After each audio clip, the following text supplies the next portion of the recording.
अध्याय ऐकणाऱ्यांसाठी महत्त्वाची सूचना आहे. कृपया अध्याय ऐकताना तो अपूर्ण असताना मध्येच बंद करून अध्यायाचा अपमान करू नये. अध्याय संपूर्ण ऐकावा. अध्याय 43. अनंत व्रत कथा कौंडिन्य आख्यान. हा अध्याय पठन केल्यास आपणास वैभव प्राप्त होईल. भगवान श्रीकृष्णांची कृपा होईल. अध्याय 43. श्री गणेशाय नमः. श्री गुरु नृसिंह सरस्वती साईदेवांना आणि मठात आलेल्या ब्राह्मणांना व भक्तांना भाद्रपद शुद्ध चतुर्थीच्या दिवशी करायच्या अनंत व्रताची माहिती सांगू लागला. ते म्हणाले, पांडव वनवासात असताना त्यांना राजवैभव प्राप्त व्हावे म्हणून श्रीकृष्णांनी अनंत व्रत करायला सांगितले. ते म्हणाले, सृष्टीत अनंत रूपाने व्यक्त झालेले म्हणून शेषशाही नारायणांना अनंत म्हणतात. अर्थात हे माझेच व्रत आहे. जो मनुष्य हे व्रत करतो त्याला सर्व अभिष्टे प्राप्त होतात. कृतयुगात सुमंतू नामक एक वसिष्ठ गोत्रे ब्राह्मण होते. भृगकन्या दीक्षा यांच्या पत्नी या दाम्पत्यात सुशीला नावाच्या कन्या होत्या. त्या लहान असताना दीक्षा मरण पावल्या. सुमंतीने कर्कशी नावाच्या दृष्ट व कलहप्रिय स्त्रीशी दुसरा विवाह केला.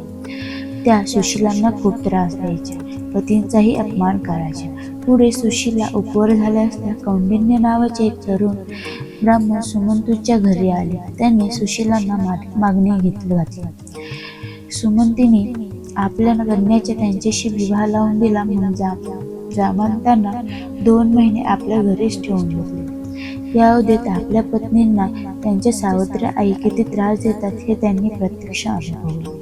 त्यांनी आपल्या सासऱ्यांना अन्यत्र बिराड करण्याचा विचार सांगितला. त्यांच्या संमतीने भाद्रपद शुद्ध चतुर्दशीला ते अन्य गावी जाण्यास निघाले. त्यावेळी कर्कशा त्यांना निरोप द्यायला बाहेरही आल्या नाही. सुमंतूचा नाईलाज झाला. त्यांनी स्वयंपाकघरातून गव्हाचा थोडासा कोंडा वस्त्रात बांधून कन्याच्या हाती दिला. त्यांनी वडिलांचा निरोप घेतला आणि रथात बसून निघाल्या. कौंडिन्यांनी नदीतीरी रथ थांबवला आणि त्या अनुष्ठानास बसले.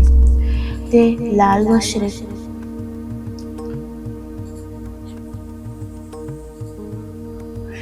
वस्त्रे परिधान केलेल्या काही स्त्रिया आल्या होत्या. त्या पूजेमध्ये निमग्न झाल्या होत्या. सुशीलांनी जिज्ञासेने विचारणा केली असता त्या म्हणाल्या, आम्ही सकल अभिष्ट करणारे अनंत व्रत करत आहोत. मग त्यांनी त्यांना त्या व्रताचा सर्व विधी समजावून सांगितला. त्यांना व्रताचे साहित्य दिले. मग त्यांनीही अनंतांची पूजा केली. पितांजींनी दिलेल्या गव्हाच्या कोंड्याचा अर्धा भाग वाण म्हणून दिला.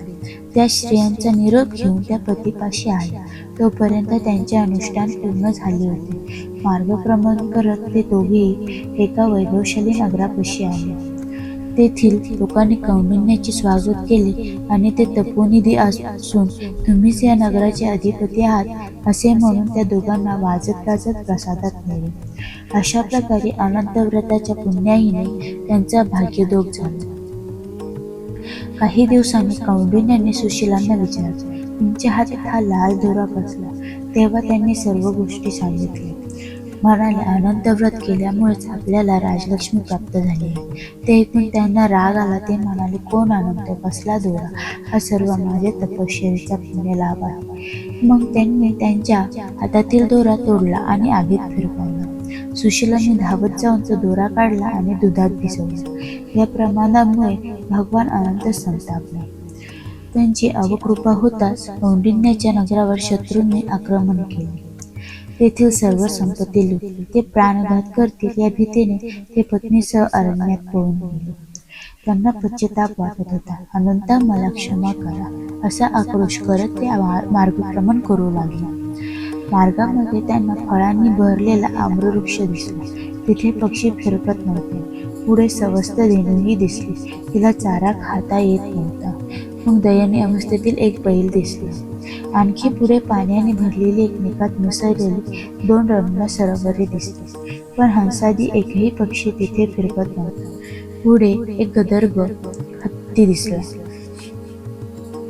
कौंडिन्याने त्यांच्याकडे अनंताची चौकशी केली, पण कोणीही काही बोलले नाही.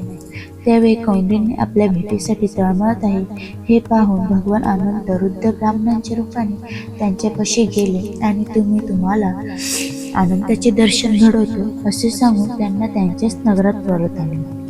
तेव्हा ते पूर्वीपेक्षा अधिक वैभव संपन्न पाहून कौंडिन्यांना मोठे आश्चर्य वाटले. ब्राह्मणांनी त्यांना प्रसादात नेऊन सिंहासनावर बसवले. मग ब्राह्मण वेश टाकून शंख, चक्र, गदा व ब्रह्मधारी चतुर्भुज रूप दाखवले. कौंडिन्यांनी त्यांना मनोभावे वंदन केले आणि मार्गात पाहिलेल्या आम्रवृक्षादिकांबद्दल विचारले. अनंत म्हणाले, तो आम्रवृक्ष पूर्वजन्मी विद्वान ब्राह्मण होता. त्याने आपल्या शिष्यांना कधीही ज्ञान दिले नाही. गायीने पूर्वी मनुष्य जन्मात ब्राह्मणाला पडीक जमीन दान दिली होती. बैल पूर्वी श्रीमंत ब्राह्मण होता. त्याने कधीच दान धर्म केला नाही. सरोवरी ही पूर्वजन्मीची सख्खी भाव आहे. त्या बहिणींनी जे काही द्यायचे ते एकमेकींनाच दिले. दुसऱ्यांना कधी काही दिले नाही. तुम्ही पाहिलेला गदर्भ हा तुमचा क्रोधच होता. तुमच्या जाणीवेतून बाहेर पडून तो गदर्भाच्या जन्माला आला. हत्ती हा तुमच्या तपश्चर्येचा गर्भ होता. तुमच्या जाणीवेतून बाहेर पडून तो हत्ती रूपाने जन्मला. आता पश्चातापाने तुमचे व त्या सर्वांचे चित्त शुद्ध झाले आहे. म्हणून मी त्यांना त्यांच्या स्थितीतून मुक्त केले आहे. तुम्ही पुनर्वसू नक्षत्र मंडपात चिरकाल वास कराल. श्रीगुरु म्हणाले, अनंत व्रत केल्याने कौंडिन्याचे कल्याण झाले. पांडवांना राजप्राप्ती झाली. म्हणून तुम्हीही व्रताचरण करून पुण्यप्राप्ती साधा. श्रीगुरूंच्या आज्ञेने सायदेवाने त्या दिवशी अनंत व्रत केले. सिद्ध म्हणाले, नामधारक अशा प्रकारे तुमचे पूर्वज सायदेव यांनी श्रीगुरूंची सेवा करून त्यांची कृपा संपादन केली. हरिओम.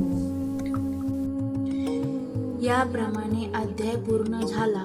तरी आपणास हा व्हिडिओ आवडल्यास यास आपण लाईक व शेअर करा, चॅनलला सबस्क्राईब करा आणि कमेंट बॉक्समध्ये अवधूत चिंतन श्री गुरुदेव दत्त महाराज की जय असे लिहा.